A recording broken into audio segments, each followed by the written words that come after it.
Okay. Hello, dear friends. Good evening.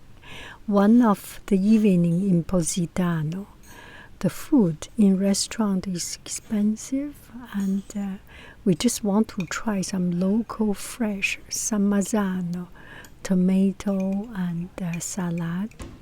So this is a tomato cut into little day, and in sauce virgin sauce.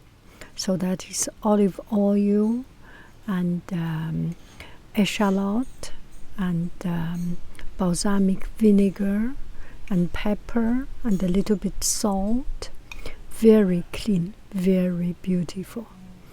And there are some already cooked aubergine from the supermarket. We bought half made.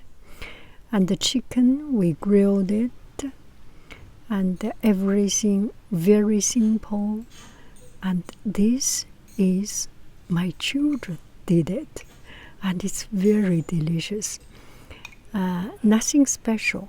The only thing that is special is that the vegetable is so very good.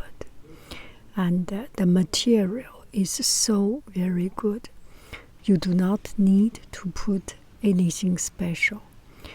The pure flavor from the vegetable, from the meat, from the chicken, from the material itself is nothing you can compare to.